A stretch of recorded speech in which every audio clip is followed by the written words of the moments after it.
Hi everyone, so we decided to research Polyglactin 910 sutures. My name is Elizabeth and My name is Gabriella. And we are going to talk to you today about these medical sutures that dissolve over time, leaving a minimal scar. So the history of surgical sutures, the first suture was reported to be used in 1600 BC, and it was made out of an animal gut, and it was only used to suture soldiers' severed tendons, so it wasn't widely used in practice. Over time, you'll see that the first mass-produced sterile suture was made by Johnson & Johnson, and it was made with a cat gut, which also dissolves over time. But then they gave up on the dissolving thing for a little while they started to produce synthetic sutures in 1969.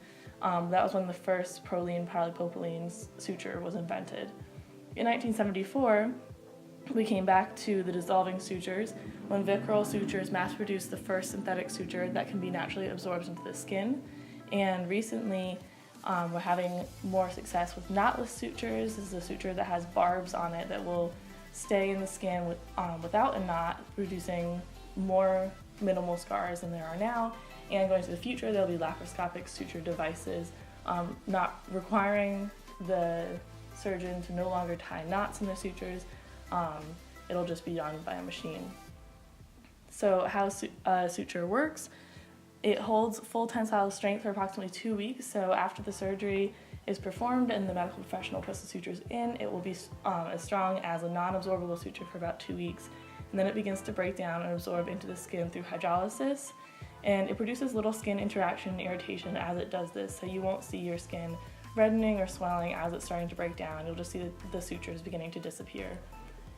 They can also be treated with a rapid breakdown serum when placed in fast healing tissues such as the intestines and the mouth.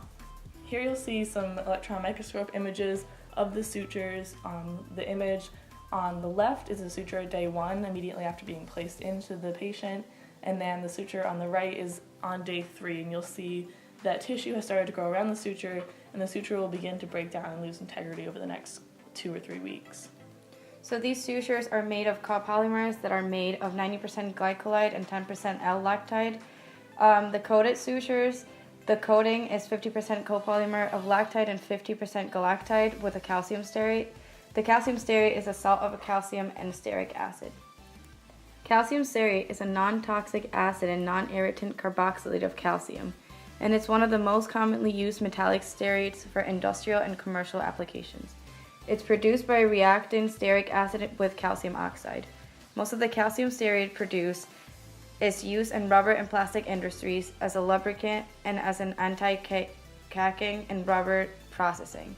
It can also be found in certain food products such as Smarties candies and some vegan options as it mimics an animal product.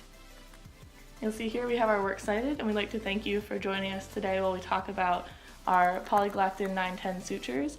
And now you know how it works and how it's applied to you if you've ever had a suture done like this.